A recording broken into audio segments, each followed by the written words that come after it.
Everyone, welcome to the DNA Sportscast. I am Daniel, and also I am Aiden. Aiden here. That was not a bad. That was a better start. Better start. We're getting there. It'll get better and better over time. I think we're gonna write a proper script down or something. Have a proper intro. Yeah, something probably. We started this as more of a casual thing, but as time goes on, I'm invested. Oh yeah, definitely. Oh, yeah. I bloody hope so. I mean, you're not just rocking up to our our recording. No. This is proper business right here. This is the business end. What I said about executives the other week, I'm telling you right now, they're knocking on our doors. We're just like, guys, not yet. We're not ready to grow that much yet. We still want to taking it one step at a time, ladies and gentlemen. Let it, yeah, exactly. Continue on organically. Exactly right. So we don't want to force anything. So without further ado, mate, let's get on with it now. We're talking about last game week. Yeah. Okay. So last episode, we were during game week 12. Yeah. Okay. Right. It was a bit of a confusion bomb, but it's alright. We had the two games left in that week, which was Fulham Villa and Leicester Leeds. Yes. Okay. Yes. Ultimately, that was the game that got Gerrard sacked. I wish I waited a bit because that's definitely seemed like the right time at that point. I think you can't really look past that. Fulham are a bloody good team, I think, in terms of compared to what people think they are. I mean, they're sitting pretty in 7th after this game week that just went past. So people had them pegged for relegation, but I think everyone thought it was going to be a quick swap for Norwich and Fulham, like it usually is. But they might both be in the Premier League next season. Yeah, imagine that. Well, you got QPR up there in the Championship, but anyway, that's. I'd like to see QPR back in it, to be honest. It's been a while, hasn't it? Fucking while. It's been a while with at the times of Vidal Tarapt and when Rio Ferdinand played over there for a little bit as well. It did. Yeah, that you like a Queen's Park Rangers, but we'll see what happens. Once these whichever other team wants to swap out. For example, Leeds. After this week. Anyway, we'll talk about those results. Yeah. But what was the first? So after that game week 12 finished, we ended up. You got 3 correct, and I got 4. Okay, but you got 1 correct score. Cool. So that gives you 5 points total, me 4. Which puts... I got ahead of you this week, huh? Yeah, you beat me. Fuck, about time, man. Week. I'm starting to look like a fucking amateur. Seriously, these games, they're so hard to predict, man. It's like you think one thing's going to happen, then another thing happens. It's just fucking nuts. Like that Liverpool game. Oh my God, bro. What the fuck happened there, Liverpool? I don't know. How the fuck do you go from beating City to losing a Forest? Sorry about your eardrums, ladies and gentlemen, but headphone warning, man. Come on, we should have had a prompt before that. I'm sorry, guys. I'm a naturally loud person. Get the fuck used to it. Anyway, but yeah, it's just I can't. And then anyway, I get sucked into Liverpool and their inconsistencies, and it fucking pisses me off. Even though I love my United boys, it gets really fucking annoying. It pisses me off because you want to see them do well in the European front as well, which they are at the moment.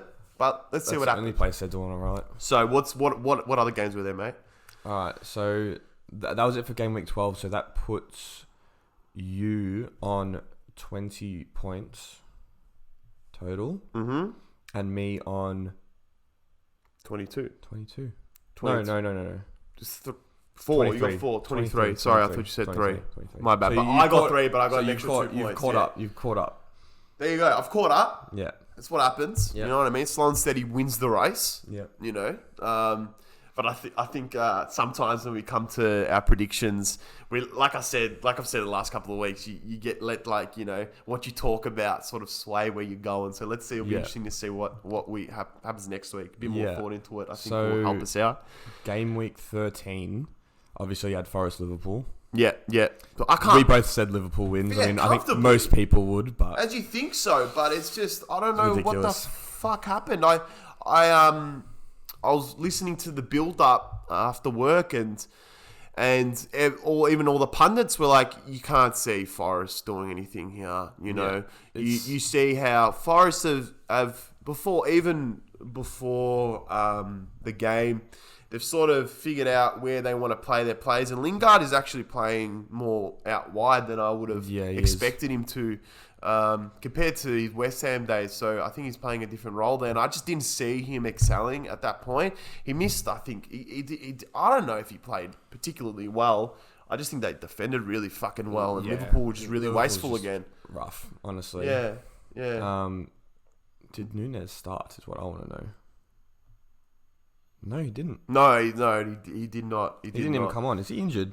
No, he played against Ajax. He scored against Ajax. Oh, well, he was injured for that game. Yeah. Okay. Well, maybe they were just resting him. Him. He's gonna slowly come back into the team. It's just, isn't it crazy? He had such a promising start, Núñez, and then he fucking loses his mind. Headbutts. I'm going to be honest with you. For me, it wasn't even a promising start. No, but it's like... It was an accidental... I remember the game. It was an accidental assist and an accidental goal. All right? I can't argue against that. I can't. It was. You're right. He's just... But that's the thing about these forwards, mate. It's like they're in the right place at the right time. The right place at the right time. I guess he They're poachers. Like I said about Inzaghi I think the first week we started this. I said about Inzaghi is he's just knew how to position himself in the right place. You look at him and you think he's an accountant. Like a good looking one, but you think, he's it's like even Berbatov. Like, oh no, hang on, Berbatov. He is fucking something else. But anyway, I'm going to go off into a tangent if I keep going. Anyways, next game was Everton Palace. Everton, fucking... They got a 3-0 win. Malakis, buddy, bullshit. That another team that is just like... There's something in the water in Liverpool, I think, mate. I don't understand what's going on, bro. One day they want to rock up, the next they don't. Yeah. Palace, with an uncharacteristic loss, I feel. I think that usually they're a lot better defensively. A lot better. They are, usually. That partnership, was it Gurhey and Anderson, has been good so far. Absolutely. But Everton, really? Yeah, like that. What's going on? I don't know. I think maybe Milivojevic, man. Like, I'm pretty sure he's been in and out of that team. Yeah. I think he might be an issue there. He's getting on now. He used to be like the penalty master. I used to love having him in my team. Mile Jedinak. Yeah, for sure. And then he took his spot. Yeah, you're right. And it was bloody pissed me off. With Milivojevic, he was he did very well in regards to coming in and playing a part, and but he was always very much very, very much a great, replacement. Yeah. But it just didn't feel like now that he's that anymore. It's all midfielders at that position. So, all right. So next game. What did we have next? We had City Brighton. I forgot the exact score. City Brighton was 3-1. So it's you said 3-0. That was a close one. Yeah. But there's not much to say there. Sandro Trossard, man, apparently, he's playing well. Apparently, Haaland's injured. Is he? What's going on? Well, apparently, Pep said he's like, I saw three things. One, he's tired. That's why. So I think he came off at halftime. Was it the Brighton game he came off at halftime, or it might have been Champions League game? I don't know. Anyway, so Pep said he's tired. He said he looks like he has a bit of influenza in his system, which is a bit odd. It's a weird way to put it. It's a weird way to put it. And he's got a knock on his foot or something like that. I don't know. Maybe he deserves a rest. I think after the Champions League, group stage, I think they'll definitely rest him, even though they're pretty. Well, set. they've got Leicester next week, so I reckon they can rest him. Yeah, they put in Alvarez and see how he does, man. I think people haven't even really registered the fact he's there because he scored coming off the bench. I mean, Haaland's 6 goals off last season's Golden Boot winner. So that's inevitable, That's man. ridiculous. Before Christmas, he can afford to miss a couple games. He will match the top goal scorer of last season, which is nuts. Before the World Cup, probably. Sean Wright Phillips was saying how, not Sean Wright Phillips, Jermaine Defoe. Sorry, I get them mixed up sometimes. Yeah. Saying how when it comes to you as a striker, you aim for 15 goals before Christmas. And so he can just take the rest of the year off. But that's what he said. It's like you reach a 15, and then you're like, and then let's say you have 5 after Christmas. Like, yeah, you still score 20 though in a season. So regardless of what he does, he's still gonna have a great season. It's just a matter of what he wants to do from here on out. If you ask if you ask a City fan, would you be happy if Haaland scored 17 goals this season? They'd be like, yeah. Absolutely. And he's got it in a couple months. Yeah, for sure. Because it was in the air when he first came. It's like, is he going to be able to translate that to the Premier League? Yeah. Is he going to, mix well with the City players? But I mean, you had De Bruyne in there, so it was inevitable at City. They're going to create chances, but if there's one person you want tapping them in, there's probably no one better in world football at the moment. Yeah, then Braut. Yeah, he's you said you wanted to bring that name up every time. Braut, I told you. I'm gonna sneak that in there because we're always going to be talking about him. Anyway, next game, the big one, Chelsea United. Yeah, dude, I told you it was going to be a snooze fest. Boring game. Yeah, it was. It was when you say boring though, it's sort of just like it's not entertaining for the neutral fan. It's like it's like you just see it going back and forth. And you just see, you see two sides trying to break each other down, and they've always been great at just holding strong, holding steady. Yeah, I think from what I could tell, you guys had the stronger start, and then we had a stronger end, and then obviously you got the penalty, and then the last minute header. What do you think about that? I think I was yelling. I was like, show me the goal line technology. Get me the goal line technology. And he showed me. I'm like, I saw it. So close. I saw Kepa put his hand on the ball on the replay, like in real time. It was pretty hard to see. But you had an idea it went in, but like you saw on the replay and you still weren't too sure. Like you're like, shit. Like I needed that goal line technology. But it's just like I want to see. In the rooms, like in the actual like VR rooms, I want to see the ref like zooming in and like I don't like the fact that they just show a screenshot of a ball over a line. It just I love the fact we equalise, but it just doesn't. We need to see the process behind it. That's why people question it so much. Yeah, well, the ref has his watch vibrates, doesn't it? When it goes over the line. Yes. Yeah, so that would have gone off because he called goals straight away. Even the legitimacy behind that technology can be questioned. Yeah. It just can be, because technology can make mistakes too. But I think after looking at it a few times, definitely did just go over. No, it did, of course. But it's just like it wasn't a Lampard dig against Germany that went a meter over the line and ultimately finished England's hopes. Yeah, but.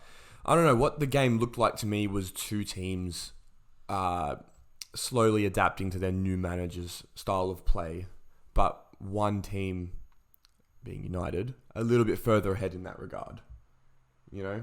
They look like it's just two teams adapting to a new way to play, just United's a bit further ahead.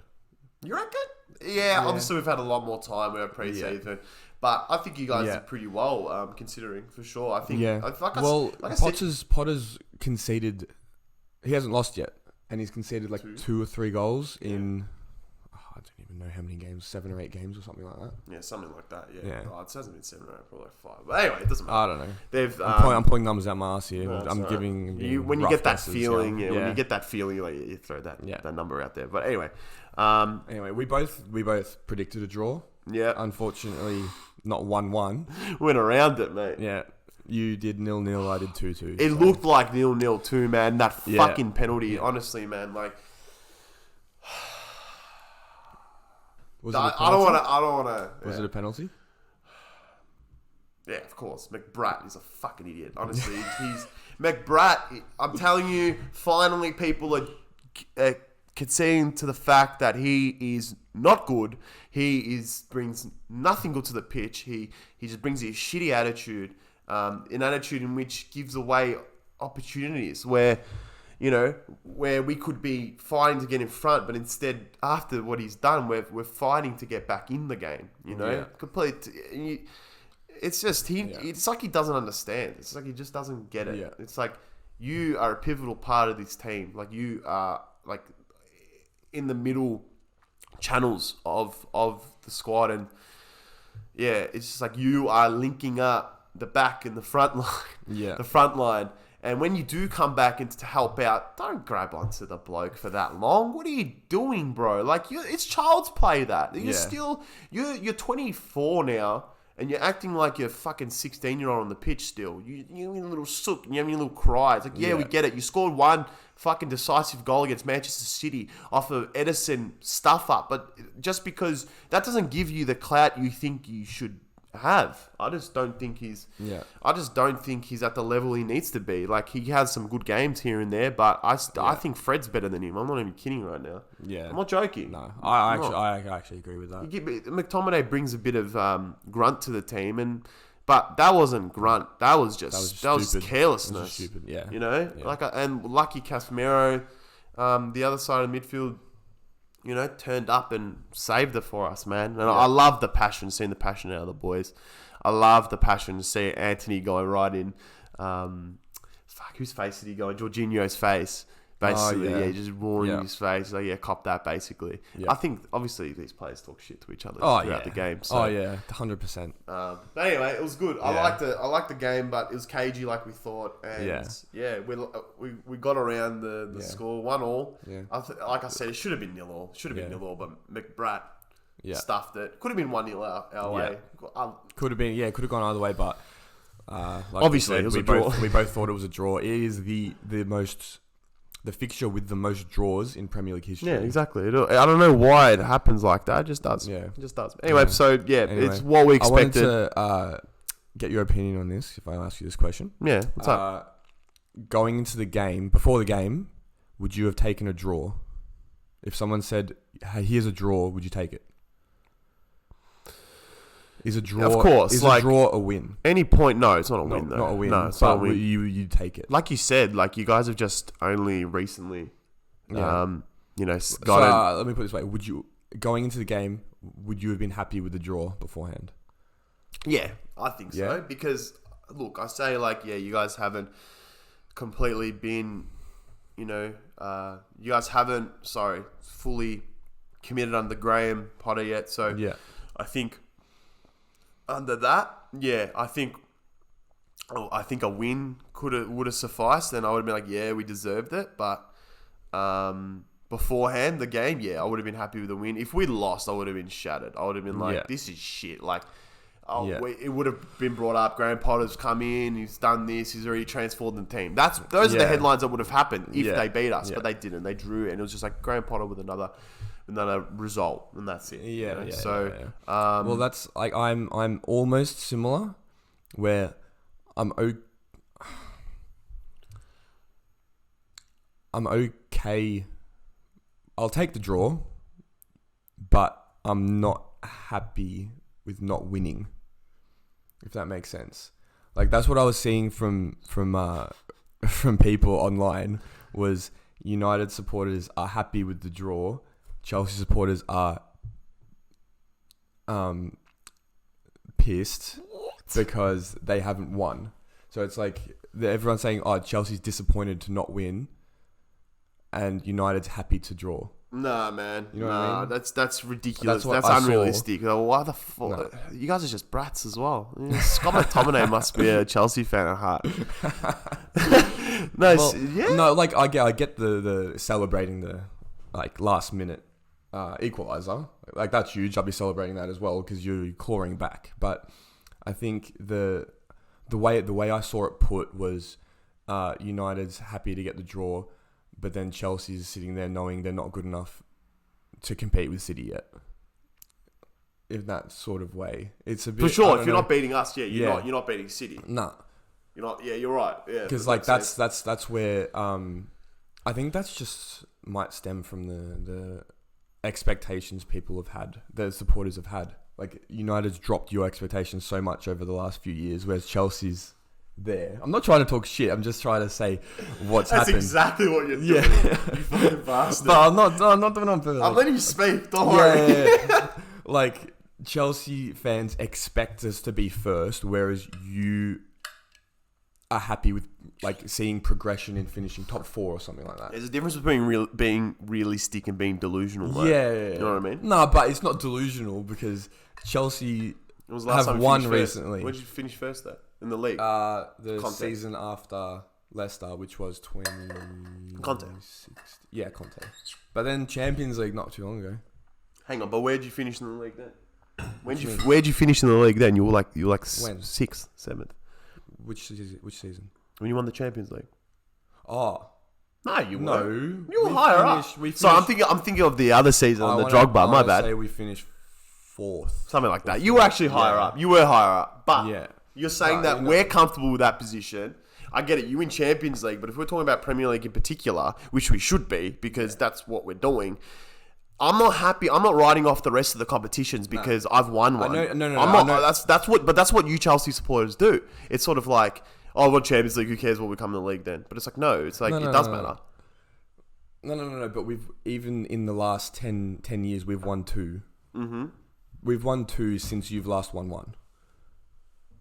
Yes. Correct. So it's just where the expectations from the fans lie. Like Arsenal fans are over the moon right now because they're first. They're like for 3 months for a season for a weather season. Yeah. So it's where like if Chelsea have not won anything for 10 years, and we've been finishing Europa League or lower, then I'd be happy with the draw. You know what though? I think the attitude of your owner or previous owners and also these owners now seems like looks it's the like same, yeah. if you don't come here, well, like if you don't earn a piece of silverware in any season that you're here, if you don't earn it, you're done. Like you're finished. Like you're not doing anything. Like you may as well start booking your flight back home. Like and I think that's where that's where Chelsea fans' expectations come from. Whereas United's expectations, it's sort of similar. It's sort of like, okay, I get what you're saying. It's like we've been happy with coming fourth, but it's because we like to think that we're being realistic, but really we're just compromising. We're just like, we're not going to get a top 2 finish, or we could potentially get it, but it's like how it's going to be sort of difficult because of the time in which we're in with like transition of coaches and bringing in new players and everything like that. So I think I think it just stems from the attitude of the owners and where the clubs sit financially, so Well, anyway, speaking on Arsenal, that's one of the next games we've got coming up. They drew 1-1 to Southampton. We both picked a win. I think most people would have done it as well. But honestly, well, they've dropped points to City. 2 points now. To City? They dropped points in the title race, is what I'm saying. Oh, yeah. No, of course. Sorry. I thought you meant against No. What's going on? No, it's not Southampton City. No. Jesus. No, stuff of nightmares, that. But anyway, so when it comes to Arsenal, it's going to happen. They hadn't dropped a point since like pre-season. United. You beat them.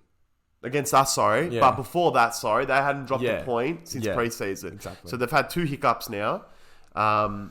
Which I would have thought, it wasn't going to come against. I watched that whole game. They should have scored more goals early, and that hurt them because the whole second half, Southampton actually looked like the better team. They did, and their goal was the goal sublime, wasn't it? Yeah, it was Mickey. It was just like it sliced right through Arsenal. Like it couldn't have been timed better. The passes, man, they were just. It was like straight out of the training ground. It was great. It was honestly, awesome. they could have scored more.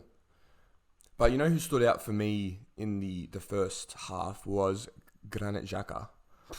He's a completely different player this season because I think having Partey there sitting deeper allows Xhaka to play a bit more advanced. So he's getting in the box. He's finishing off chances. He scored the goal. Good finish as well. How did it take Arsenal, any coaches, this long to bring him up further up the pitch? I've been saying it for years. I'm like, you need a defensive midfielder. You need a 6. You need a party. Well, and he was injured for a lot of last season, so I'll give him a pass. But this season, when he's fit, they look good. They do look good. They do look very good. And he looks like a star performer. It looks like he's really... I think he needed that little wake-up call in terms of the captaincy and getting stripped because his attitude was getting shit. And I think potentially because he wasn't getting played where he wanted to be played as well. Like he wasn't performing. And that's probably why he was upset at the time. He said he had family issues as well, which is fair enough. But now he's playing in a more advanced position. He has someone to be able to cover him. And this is the same argument with Pogba. If Pogba had the same license to go forward as what Xhaka did at Arsenal and at United, mate, he would have tore the league up. He's injured now. He's not playing at the moment. But you saw him at Pogba at Juve back in the day, and man, he was an absolute machine there. Granit Xhaka has really transformed, and I've got to eat my words on him. I've definitely said in the past, and my boys that go for Arsenal know this too. I reckon I've said he's probably one of the worst midfielders I've seen. But he was pretty bad at one point. But I was saying the same thing when he was playing deeper. But now he's in his, I think, his preferred position. I think that's where he plays for Switzerland. Yeah. He does. Yeah. That's why he's always rocked up. He's playing very well. He's getting into the box, doing everything. They have more because there's not much. They've got quality, Switzerland. Don't get me wrong, but that's why you have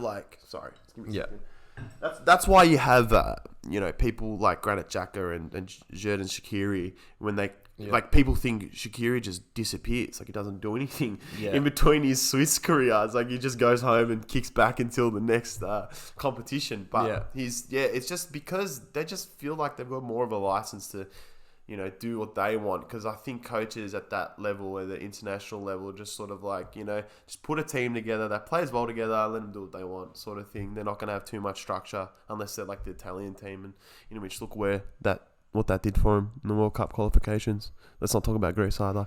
But anyway, continue on. Sorry, I always need to dig into the Italians. I always enjoy that because I'm getting it back, mate. Yeah, I'm getting it back.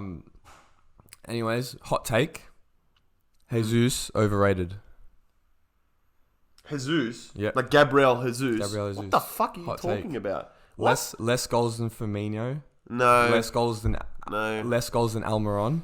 Less goals than Foden. Less goals than Trossard. Less goals than Maddison. Same goals as Rodrigo from Leeds. Okay, all those players. And Rodrigo's been injured for half the season so far. But Rodrigo scored 4 goals from the first 3 games, though. He killed it at the start of the season. He killed it. So all those players there have had purple patches. All of them.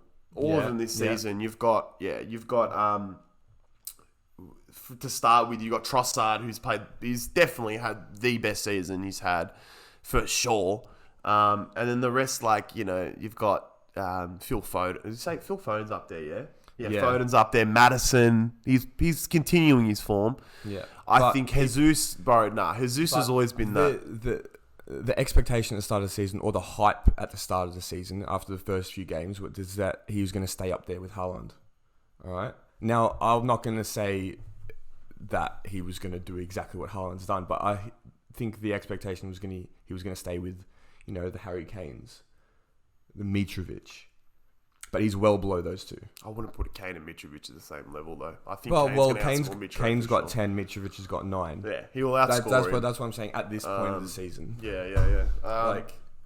Jesus was hyped to be up along with them. It's about what he brings to the field, though, mate. It's like he allows. No, when you watch him play, he does. He's bits. Everywhere in that. But even in that Southampton game, he wasn't necessarily the one creating all the chances. It was, I think, the standout player for me was Xhaka and Odegaard. Yeah, and I think that's why they're favourites at Arsenal now. Yeah, Odegaard's very loved over there. He's on the end of players that are going through there, and then Jesus is sort of like the pass before the pass, in terms of their build-up play, their tiki-taka that they will sometimes have. That's the scary thing about Arsenal. They can attack in 5 different ways. They can They can press you in the final third. They can counter attack. They can play balance. They are such a good squad, Arsenal, and I hate saying that, but I think they're in it for the long haul. I think they're gonna be there. I just you just hope that pivotal players like Granit and Jesus, I'm telling you now, mark my words, Jesus gets injured, they're going to struggle. They will struggle. That's I think that's where why their replacement is Nketiah, and he's not good enough. Well, what do you mean? He's got the number 14. Of course, he's good enough. Why would you select the number 14 as a sub? You are serious. It's like going to. It's like you know what? No, I'm not going to go to Barcelona. It's just like going to United and taking the 7, just going on the bench. It's like, what the fuck are you doing? Like Di Maria did that for a little bit. I hate that snake. Sorry, I had to throw that in. Di Maria's a very good player, though. I fucking hate that guy. I fucking hate him, bro. Well, I remember when he came to Old Trafford and he drank the Heineken beer that was thrown at him. Yeah. And then, assisted and killed at that game. Anyway, let's continue before I go into a tangent about that bloke anyway. Real quick, I've got a bone to pick with you linesmen. Why? Right. Why are they calling the offsides so early? They are. And it's happened many times this season. There was one, so obviously there was the Coutinho goal against City that you can say maybe it wouldn't have gone in if they didn't blow the whistle, but it wasn't offside to begin with, so they shouldn't have called offside. That's what VAR is there for. If they're not sure, don't call it. Yeah. And I think it was in the Arsenal-Southampton game, this is where I saw it again. This was what made me bring it up now. After it was 1-1, Southampton have a chance, and it gets called instantly. But now I need to go back and watch the replay, but to me, it didn't look offside. And whether it was offside or not, they're not meant to be calling that offside. They're meant to be letting it play, and then VAR checks it. I think... But they're calling it too early, and I've seen it too many times this season. Yeah. It's potentially... Like, what if Southampton goes on and scores and gets a win? You never know. What if that Coutinho goal, what if that went in? And I don't know if that was going to cause a draw or a win against City, but I don't remember. But I think that might have been a win for Villa against City if that went in. I don't remember. Regardless, they're meant to be leaving it, and then VAR checks it. You know what I mean? Yeah, for sure. I completely agree, because they can always amend it after the fact. Like, if you stop something before it even starts, which they're not supposed to be doing, which they're supposed to just let it roll out, if they're not sure. Because, if you're calling it offside and you're sure of it, in quotations, sure of it. Yeah, no. And then it proves to be the other way. There's no way you were sure of it. Unless you're watching another game. These refs, I don't know why. They've got this false sense of confidence sometimes. Like, that was definitely off. But then it's like, you can easily see how, like, some forwards just time their runs so beautifully that in real time it looks like they've run from 5 meters offside. But really, they've just timed it really well. And in that case, against Southampton, it's shit when it's like... Yeah, when it's like that, you need to be a bit more. You need to let the game roll on. That's the problem with these refs. They don't let it go, let it flow, man. That's what Premier League is great at doing, just letting the game flow. And if it wasn't offside or if there was a foul, that's what VAR is there for. Exactly. Just come back, okay. But that's also I have another problem with VAR. They can't call a foul unless it's a red card offence or leading up to a goal. Yeah. Like, for instance, the Chelsea-Tottenham game earlier this season, where Cucurella got his hair pulled during a corner kick, then it went out for another corner, and then they scored from that. But they can't call it for a foul because it's not a red card offence, and it's not directly leading to the goal because it was from the next corner. But that is just... but it closes... Do you know why, though? It makes things black and white. If you start saying, but it was in the build-up... It was build-up to a major crossing opportunity in terms of like a corner or a free kick. Regardless... So the goal doesn't go in. That corner, should VAR call that foul? Should VAR have the authority to call that foul, even if it's not a card or anything? No, I don't think so. No? Because it takes away from the autonomy of the officials that are on the field. It's like, what's the point of them being there then? You know, at the end of the day, there's going to be mistakes, even with this technology, and we're going to accept that. It's never going to be 100%. And the more and more we go on about it, but you raised a good point. I think like they can definitely use the technology better. I think they're using it way too prematurely. Yeah. No, they're not using it at all. Sorry, they're actually using it less. They're calling fouls or offsides prematurely. They should just let it roll on. If it's an advantage, just let it roll on. And because the keepers have indicated it, the players have been indicated. Play the whistle. Play the fucking whistle. Yeah. And you know if the whistle gets called too early and you've got a player cutting inside or in behind and they're running towards goal and they're looking behind them thinking, what's happening? Like, are people stopped or not? It also impacts them later on in another match. It's sort of like they're through, and you sort of see it sometimes. You see players look at the linesman and they're like, "Am I on? Should I?" But it's like, I think now strikers know that just finish your opportunity regardless. You don't know what the hell VAR is going to come up with. So, yeah. Anyway, on from that rant, we got Villa Brentford, the post Gerrard game. It's always the game after the manager gets sacked. They just turn it on. That's what I said. And you did say that. I didn't call it. Though. No, because you put a 1-0 Brentford win. I put a 0-0, but that was before Gerrard got sacked. If we'd known, I would have definitely have changed it. But oh well. Sorry, doesn't matter. What it is. Doesn't matter. All right, next Leeds Fulham. Yeah, that was a good game. That surprised me. That surprised me. Yeah, I did enjoy that game. That was a good game. The Leeds aren't looking very flash, are they? Jesse Marsh doesn't have long left, I don't think, unless they can pull something out of their ass. Yeah, they need to get Ted Lasso from AFC Richmond, bro. Another American in there. It's sad though, man. I think if their pivotal players don't rock up and they don't have the squad players to compete in this league, they're gonna go down, man. I'm quite afraid for them, if I'm honest. Yeah. I thought leading up into the game they had against Arsenal, you know what, they could turn it around. This is the time to turn it around against the top club. You know, teams always rock up against the top team, and you're at home. You know, you see what you can do. They haven't won at home, incidentally, since they beat Chelsea 3-0. Yeah, that's worrying, man. That's worrying. That's the thing. Leeds can score, but they can't defend. Their attack's okay. Bamford's hit and miss. Rodrigo's very good. He'll bang in goals.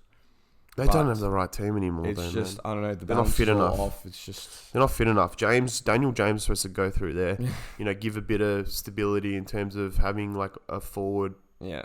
There, like you can go in any wing. You go up front if you wanted to, and it just didn't work out. So, I think a couple of bad investments as well from Leeds' point of view. Letting go of Calvin Phillips as well has really hurt him. So, and he's just sitting on that bloody City bench, and it's shitty to see. Yeah, but you know. Anyway, let's move on. Another one we didn't see coming was Leicester Wolves. 4-0 win. Yeah, I know, man. I don't know. Makes Brendan Rodgers look really good. I don't know. They're on the bounce back list. I'll say Yuri Tielemans. I don't think that could have gone any more top corner. Dude, that was ridiculous. That was such a banger. Yeah, he's got that ability. You know, that's what you want in your midfielder for sure. Anyone else rattle off the last few? Tottenham, Newcastle. Actually, I want to talk about Tottenham, Newcastle. Yeah. We both put 2-0 wins to Tottenham because we thought they'd bounce back, but Newcastle's too good. Winning away. Tottenham made a wholesale of changes. They made a few changes. What I saw that was wrong. They should have just fucking started Perisic. I don't know why Sessegnon is good, but you need to put Perisic on against your Newcastles because he's just a quality. He's above that team. Like he's such a good player. When you play Newcastle these days, you have to look at it as you're playing one of the best teams in the league. It's weird to think, but it is. You do. And what I'm impressed mostly about is Miggy Almiron. Yeah, man. Is him and Wilson actually, because when you think about it, their main striker who they signed, Isaac, and their main winger, Saint Maximin, both injured, right?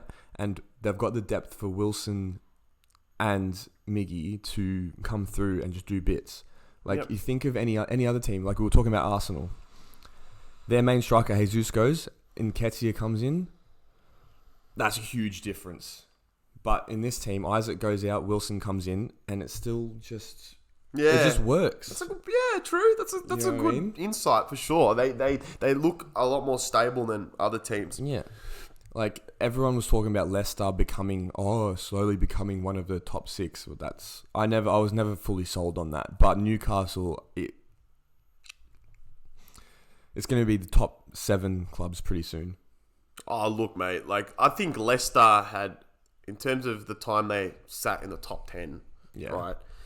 Remember what happened under Steve Bruce? How fucking shit they were. That was only last season as well. Yeah, that was the start of last season, right? Yeah. But it was when they won the league, and then the few seasons after, you were like, oh no, I'm talking about Newcastle. Oh, sorry, you're talking about Newcastle. No, with Newcastle. Yeah. With Newcastle and Steve Bruce. Yeah. Sorry, I know you got mixed up there because I was talking about Leicester then with the Newcastle, but Newcastle when they were under Steve Bruce, and that was only last season, they weren't doing well, but Leicester hung in there for a few years, for like 5-6 years, and up until now, they have been a threatening side. Have been up there. Their ups and downs. Yeah, but I knew they were never going to solidify themselves up there. Is what I'm saying. Yeah, and then, but Newcastle, you can see they're playing that well. And they're looking like one of the top teams. And obviously we all know now, they've got the financial backing to compete with City. For sure. So not destroy every other team combined. As time goes on too, they're doing it smart as well. Their value they're not buying anyone ridiculous. No, they don't need to because they can't. First off, because they're not earning enough. But once they get that international appeal going, I mean, they'll get Europe this season. I don't know about top 4, but they'll get... Oh, that's top 5. They'll get Europa League. That's top 5. That's still going to be tough, I think they'll get fifth or 6th. That's still going to be tough for them. Well, they're sitting 4th now, above both of us, because we drew. Matter, but that's the thing, though. Like, I don't know if they... Because what's your main reason for thinking Arsenal will drop off at some point? I say depth. But then I look at Newcastle, they've got depth. So, like... And they're already going through injury troubles, but they're staying consistent. They're staying up there. They are. So I don't know, but Newcastle looks like the real deal. They do, but it's like I don't know. I'm not completely sold. Not yet? No, not yet. I want to see what happens after Christmas. That is always the giving sign. If a team after 2 or 3 games after is still playing the way they did. To the World Cup. What do you mean? Saint Maximin's not. He's injured. He's not in the France team, is he? I don't know. I'm not too sure. I don't think team. Trippier will go with England. They're not going to make it past the group stage anyway. It doesn't matter. Trippier will go with England. Pope's not. Pickford's going to start. So honestly, I don't know how much the World Cup's going to play a part. It should not for Newcastle because I don't think many of their players are getting into their national teams. Trippier will. Yeah. I can't. Who else? I don't know. Well, you're up front. Isaac, I don't even know what nationality he is. Swedish. Yeah, well, they're not even at the World Cup, are they? No, I don't think. Let me have a look. Let me just have a quick look. I know Guimaraes? Maybe. Look, at the end of the day, it's not... I think... A few of them maybe, but I don't think they'll be as influenced by the World Cup as teams like Chelsea, Cher's going to be playing City. Switzerland. Yeah. So, but I just don't think they'll be as influenced as teams like Arsenal, Chelsea, United, because they've all got players that are going. Well, let's say you don't know what the impact's going to be. You just don't know. Yeah. You don't know what's going to happen. Some players are ready for this. Some players have been preparing for this, Yeah. So let's just see what happens. I don't know. It's a guessing game. It's a guessing game after the World Cup. Yeah. It's a fucking guessing They also game. don't have Europe to play this season either. So we'll see. We'll see what happens. And then last game, West Ham Bournemouth was a West Ham win. Yeah. But yeah, that was you kind of expected that one. Oh, I didn't. I thought they were going to draw, if I'm honest. You did pick a draw, actually. I thought I did not think I don't know. I just thought What ended up happening? They won 2-0. Yeah, it's pretty. You know what? Standard. Yeah, it is. So, well, West Ham could be back in the driver's seat to get back into that top half. Well, they are not, are they? Because they have been struggling. They're just in the top half, but they've got a game in hand. So yeah, you've got Leeds, Wolves, and Nottingham. Palace can still sneak in there. Yeah. All right. Cool. Anyways, real quick, with Reece James injured, and am I correct in saying Kyle Walker's injured as well? No, fuck if I know. I don't know. That That guy is always in and out of that team. That guy's always in and out of that team. But from England having so many right back options, I think Trippier starts personally. But does Ben White have a shout of going to the World Cup? I don't know. Because he's playing. Because he got the assist against as a fullback. Yeah, because that's where he's been playing all season. He could, man. That's where he's been playing playing all both. Season. Yeah, he could. Versatile. So he could play as a fullback. He could play if Southgate goes back three. He could play as a right-sided back three. Yep. Because that's how he played at Brighton. I'm pretty sure. So and he's actually watching him against Southampton. He was actually playing really well as a fullback as well. So there's a shout there. You're right. Walker is injured. Is he injured for the World Cup though? He's got a abdominal injury a few weeks. Nah, he'll be there. He'll definitely be there. All right, he'll be all right then. I don't know. We'll see. Maybe. I think it's a shout, but you love this fullback talk. You love this. Well, at first I was G'd up about Reece James, but now I don't know. It's sad, man. Now I just don't want it to be Trent. There's a few injuries coming up now. You know, you got Varane injured too. Came off crying against Chelsea, and it's just like, oh, that was sad. It is sad. That was sad. But that's gonna dent. I mean, look. At least he doesn't have to waste 2 weeks in Qatar or a week or however long. France gonna be there like a week anyway. Yeah. So they're not making it past the group chase, and Australia's getting out. We're gonna look back on this. And we're going to think this guy's a fucking genius. Because I'm telling you now, France aren't making it. They're not making it. It's going to be Denmark, Australia, France, Tunisia. I'm telling you now. That's it. That is it. And we're going to get through on goal difference. If this actually happens... We're going to get through on goal difference. The TikTok's going viral. It's going to be 4-4-4. It's going to be like 3-6-9. Yeah, 9-4-4. Yeah. Does that make it zip? Maybe. We'll figure it out after. I don't know. Because we're going to draw with them. Or we could lose to them. And then anyway. I don't know. Whatever happens, they're not making it through. It's the curse. It's proven over the last 4 World Cups. I don't even know. I mean, it's silly. It's been silly. There's been some Euro winners as well that haven't made it through. So the next time around. Yeah. So anyway, all right. Well, we'll see about France. We'll see about England. Yep. We'll see what teams they come up with. It's coming so soon as well, man. It's coming so soon. So yeah, I'm excited. Really quick, I need to address the statement I made last week regarding Mane being better than Salah. Thank you. I don't even have to hear what you have to say, but thank you. I may have been wrong. Thank you. I knew you were going to say that. I fucking knew you were going to say that. But what makes you say that? What makes you say that? I have an amended statement. I like Mane better. You don't say. But I'll give you one thing. After looking at all the stats, other than the one season that Salah scored the 32 goals, where he broke the record, other than that season, here we go.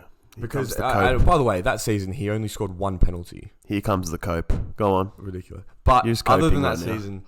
Every season, if you give Liverpool's penalties to Mane instead of Salah, Mane has more goals. And if you take away both of them, because I'm pretty sure Milner's their actual penalty taker. So but he's never on the field. So say you give all of the penalties to someone else, Henderson, Milner, someone, then they're actually very similar. Yeah, but you know that the saying goes strong. If my grandmother had wheels, she would have been a bike. You know what I mean? It's like, yeah, but like if I could run 100 k's an hour, I'd be the fastest person in the league, but I can't.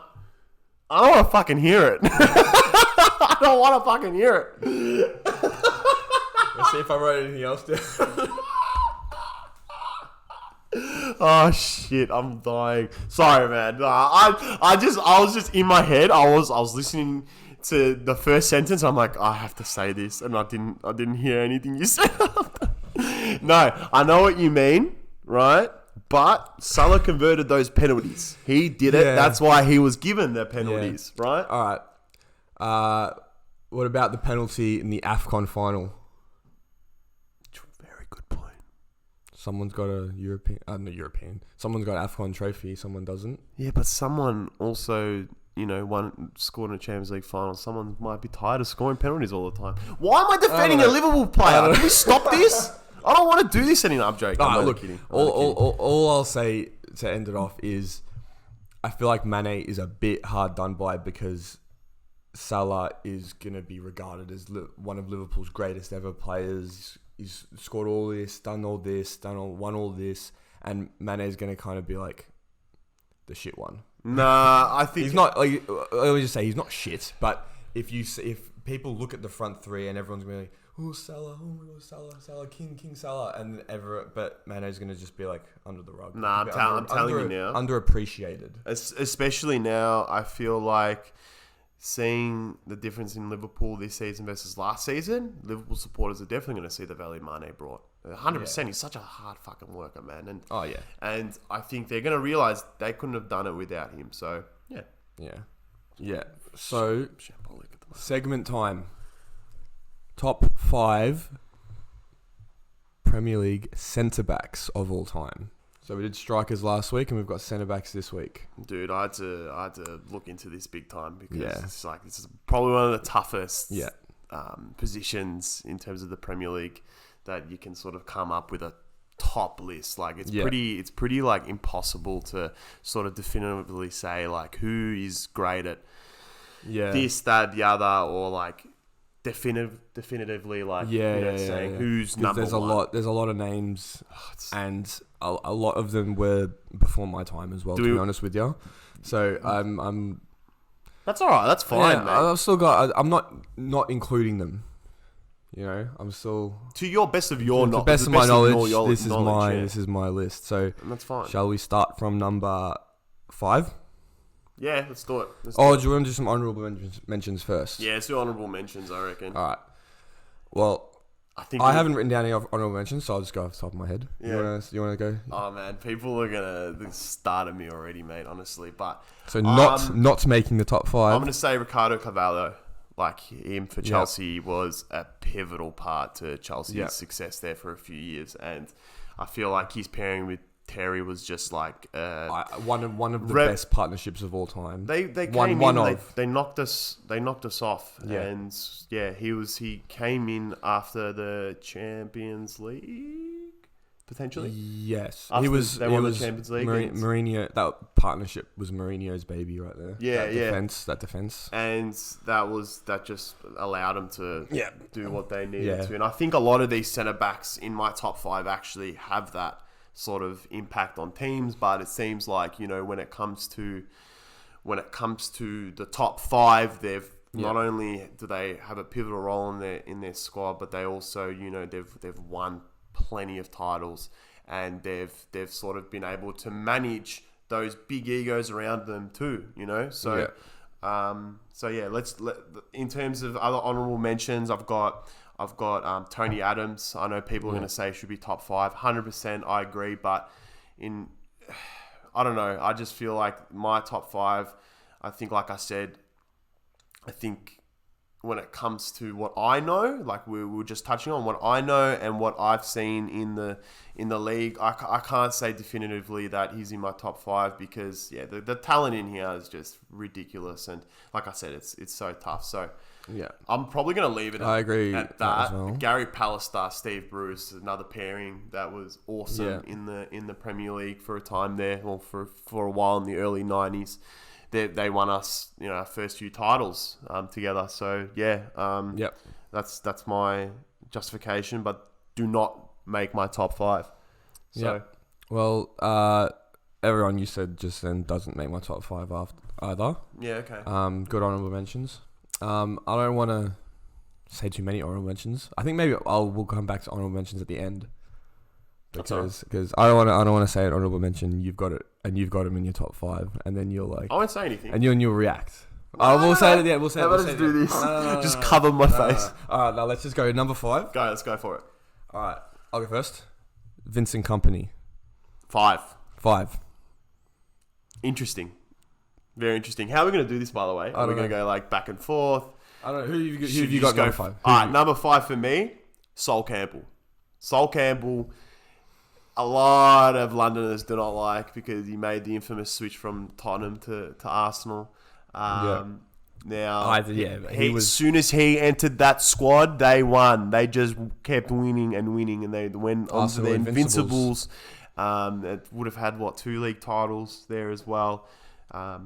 So Sol Campbell, I think, terms of him as a player too, he was a machine. He was just physically just an animal. Was able to tame those big forwards that we all knew and loved back in those days. Well, back in those days being early 2000s. So I think Sol Campbell was. It was I think he had a pretty decorated career, but we're talking about Premier League here. We're talking about their impact on the Premier League and the history of it. Yeah, he was a pivotal part of that Arsenal team. Arsenal Invincibles had to include someone from there. I think because Sol Campbell for me is 4th. Okay. So there's similar there. Yeah. Pretty close. I had to put someone from that Arsenal Invincibles team. That was just ridiculous, and he's better than Colo Touré. Yeah, well, Colo Touré played. I mean, no disrespect to him, but Sol Campbell was the man. Colo Touré was also coming up as well. Sol Campbell was his peak of his career there. Peak of his career there for sure. Yeah. Who's fourth for you? Oh man, I'm gonna cough it here, but because people are gonna say he's number 2, number 3, but I'm going Virgil van Dijk as number 4, and I'm sorry, but he hasn't everyone else in my top 5, apart from Sol Campbell potentially, have been captains of a league-winning team. Now, Van Dijk hasn't been that.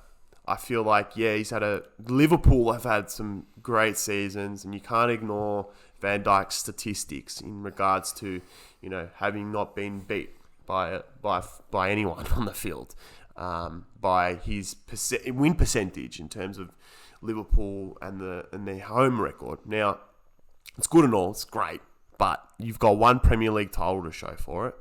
You've got a couple of other domestic cups, and you've got 1 Champions League, which is phenomenal for any player. But we're talking likes of, the Sol Campbells that I've just spoken of. I wouldn't say he's a more decorated player. He could be, but if only if that elusive Champions League title they could have had. But anyway, I just feel like on the Premier League, Sol Campbell, in terms of his accomplishments, he's won more titles, and that's all there is to it. And so Van Dijk, I put in there, like I said, I've put him above, Jaap Stam, Carvalho, Tony Adams. Like, they're still great names. It's just these top 3, top 4, especially even in as striking, like when we're talking about strikers, it's like you can put these guys, you can number them anywhere. So anyway, I feel like Van Dijk's number 4, and I think that's the one I'm going to have to explain the most, because a lot of people, I know we're living it, I know we're seeing it, we've just seen it just happened, but you've got to sort of refresh your memory, look back, and don't come at me straight away, just look back at the statistics and just see exactly what these next players have done. I think that's why I put Van Dijk above Sol Campbell too. It's because of, it's just, I think his presence on the field, his aura, I know I'm taking the piss, is a lot greater. And he has a lot more impact on a game. That is, I think, hence why I've put him 4th above Sol Campbell, because I just feel like he was the better player. You might notice I've been very quiet over here because Van Dijk's part of my honourable mentions. Jesus Christ. I don't. Look, 2 years ago, you might be having this conversation, but I think in this year and last year, he's been very suspect. I think he's between 5th and 10th for me, somewhere around there. I'm not sold. We need to explain the rest of the list before we go on to this. Yeah. I know you're not sold. I know what you're saying though. I know what you're saying. He's just not. I don't know. I think he was a bit overrated. Oh, Aiden. Oh, man. People are going to think I hate Liverpool, which, man. I mean, I do, but... yeah, but it's Van Dijk. You can't... He's probably the best centre-back of the Premier League era, though. That's the thing. For me to say he's between 5th and 10th, that's still amazing. It is. Right? Of course it is. I just don't think he's... I think the last 2 years have dropped him down from top 5, but before the end of his career, he could still get back up there. But for me, at the moment, he's just outside the top 5. Yeah. For sure. But I love how you were saying people are going to come at me for not putting him first or second or something. In the fucking top 5. And I was sitting here like, what? I'm scared now. He's not even up there for me. I'm very scared now. All right, so we'll go on to the next one. Third. Do you want to go on me? I don't know. Whatever. I'll go. Go for it. Rio Ferdinand. Okay. Interesting that. Yeah. Interesting that. Yeah. What about you? Vincent Kompany. I think. Okay. Yeah. I'm not mad about Vincent Kompany. Fuck, they're so similar though. Ferdinand and Kompany are so similar in terms of what they did on the pitch. Yeah. But it's just don't shoot, Vinny. Don't shoot. Don't shoot. Oh, Guerrero, man. Amazing. Yeah, but that's the thing though. You've got those moments there that are just like that rocket him into that top because he's sealed titles. Yeah. He's when I used to see him on the pitch, I was just like, we're not going to get through this guy. We're not going to get through with any of them. The midfield's going to be sewn shut to. Yeah. He was like, he has been a part of some demanding teams in terms of their management, and he always rocked up. Even towards the twilight of his career when Pep was there, he was still performing at a top level for so long, for such a long time, and he's got the longevity of any one of the best longevities in terms of endurance and standards, and any defender I've seen in the league. Yeah, I think Kompany, and he was the anchor of that team. Yeah. So I'm not mad with third. He could have easily been 4th for me. Yeah. Or maybe even third, 4th and 5th. Ferdinand, Sol Campbell, and Vincent Kompany, they're all very close to each other. They are, mate. They're all very close to each other. They really are. They're above Van Dijk, though. But anyways, I'm not going to say anything. I'll put Ferdinand at the top because he is a part of probably, for me, the best partnership ever. Like the only one you could possibly argue would be Terry and Carvalho, but even then I'm not quite there. So I think Ferdinand and Vidic was that's where I'm a bit hesitant in regards to like putting in 2 United players. It's because like I'm a United supporter, and it's like you can mistaken someone's impact. Like Ferdinand, I feel like was I'm not saying it was underappreciated, but Vidic, I felt, did take a lot more of the acclaim, the compliments. Correct me if I'm wrong, but Vidic was more of a out and out defender, whereas Ferdinand could play balls. He could absolutely distribute better. So Vidic was just an animal. Yeah, exactly. They were the best of both worlds. So that's what made him so good. And I think that was the case with Terry and Carvalho too. Yeah. So speaking of which, second place. I've got Terry in second place. I've got Vidic. Oh, of course. Why did it have to go down this way? We just look like bum boys now because we know what our first is anyway. Yeah. Okay, you've got Vidic. I would love to hear second for Vidic. Second for Vidic. Go for it. I think whilst Vidic and Terry were Vidic and Ferdinand the best partnership, I think John Terry as a lone player was the best of the 3. I think because you got the Vidic Ferdinand partnership, which was incredible. And that's why they're literally second and third for me. But then you've got Terry, who was also part of one of the best with Carvalho, but then he also did it with David Luiz, he did it with Cahill, he did it with all these other players, you know. Alex someone else as well. Alex, yeah. I'm these names, yeah. So like, I you know what? Wow, that I didn't really look at it in that way. I think that's a great argument. If I'm honest, I think Terry, yeah, you're right. That went through the 2000s period, and just formed a great partnership with Wayne Bridges' wife as well. Oh, Jesus. Oh, fuck. Oh, no, he formed a partnership with everyone, I'm telling you. I forgot about him. That's a crap. But, like, you see, like, their efforts on the pitch just outshone any bullshit that he got up to. Yeah. Like, he was the seediest motherfucker out there. Oh, yeah. Like, it was. I remember that time when it was just like, any player that's going to play against him, he's just going to try and fuck their misses. You know what I mean? Like, it was pretty vile from him. But, Terry, for sure. I've got him second because I've got number one is Nemanja Vidic. Yeah. And I think it's because of every time you went out on the pitch, you know, he was giving 140%, regardless of what the result was. Put his whole body on the line for everything. He was the most physical player. He's probably he's the most physical centre back to ever live. I think he's just. I looked back and in terms of I've seen what other people have had to say about these centre backs, and they've all said that Vidic has the most grit. He would put his head on the line. And it looked like he was coming out from a fight, you know what I mean? But he was fair as well. He was dirty, but he was fair. Like, he was a good sport. Yeah. But he was never going for the man. He was always going for the ball. But he knew that he never shied away from 50-50s. Yeah. He won.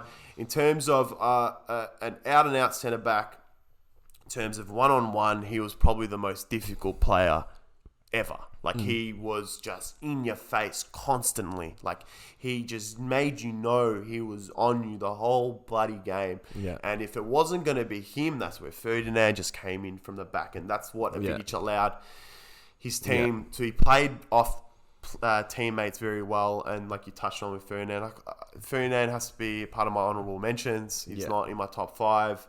He should be. But I just, again, it's too tough. I feel like I chucked in Sol Campbell in there, sort of even it out a bit. And I think, like, I was just trying to look at it from each team. And I was just like, you know what? I'll keep Ferdinand out of it. Vidic has to be. Yeah. Like, you're right with Terry, though. He's the more balanced defender. But Vidic was second to none with the things he was the best at. No one's beating him in terms of a one-on-one situation. Yeah, you see your Torreses and everyone dribble past him sometimes, but that was the prime Fernando Torres. Like, not Chelsea Fernando Torres. No, of course not.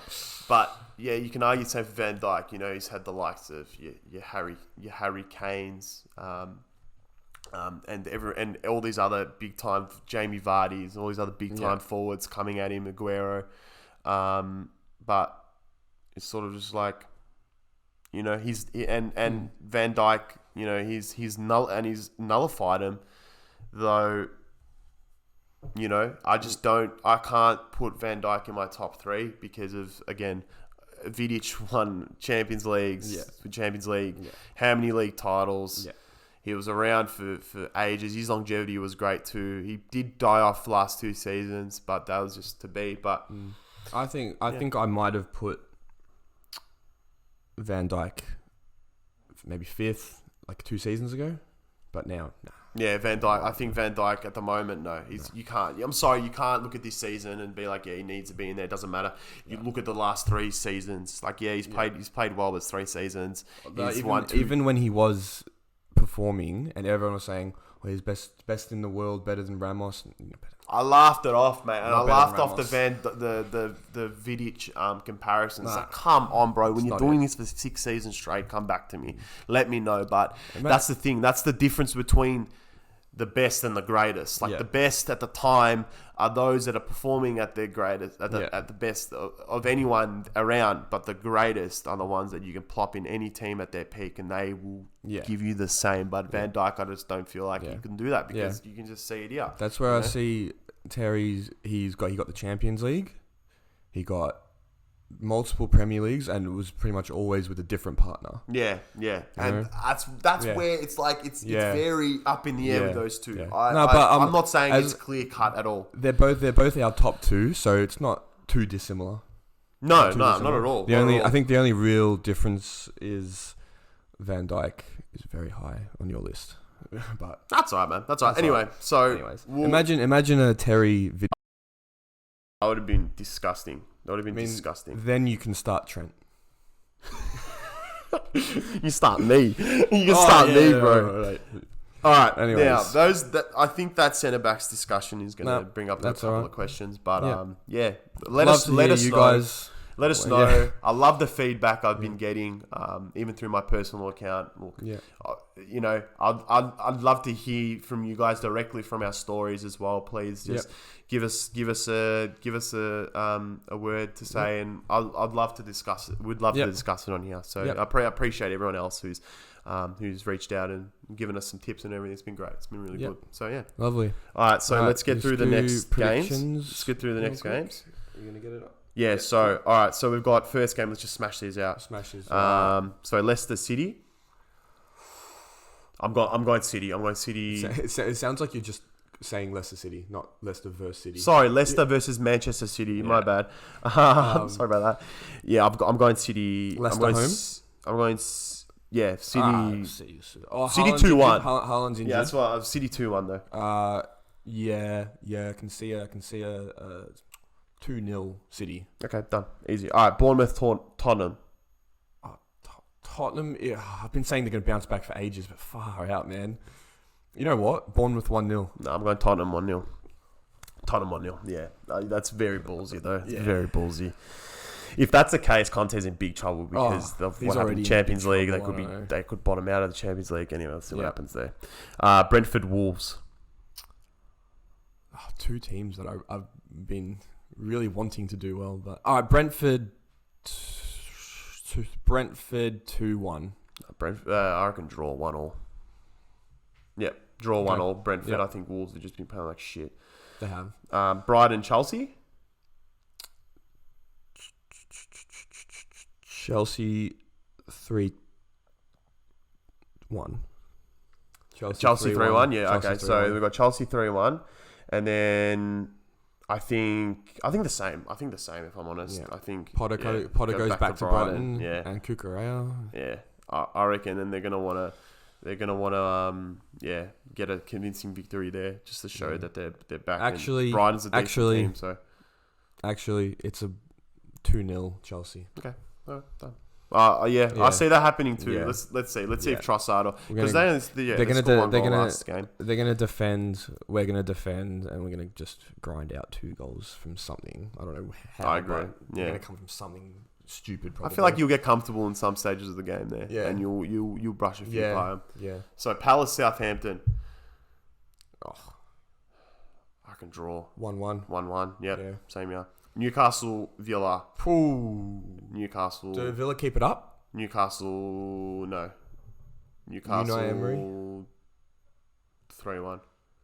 Newcastle 3. Newcastle 3-2. 3-2? Yeah. Yeah, Unai Emery is a pretty shocking appointment. I mean, like, when I say shocking, I mean, like, he's went from Villarreal to... Well, it was in the job too. Like, it was in the job, and Villa, like, poached him. So now... an ex-Barca coach is taking over from Villarreal. Thought I just mentioned that. Who have a great setup. Yeah, you know, Tuchel was linked with the Villa job. Apparently, he said no. Yeah, I'm not surprised at all. No, I wouldn't either. Fulham, Everton. Oof. Fulham 2-0. Fulham 2-0. I thought that too, straight away. Yeah. Fulham 2-0, for sure. Liverpool, Leeds. Fuck, this could be a back and forth, man, this one. This could be a fucking 2 shit teams. Hey, watch it. Sorry. You really pushed it with the Van Dijk comments. Fuck me.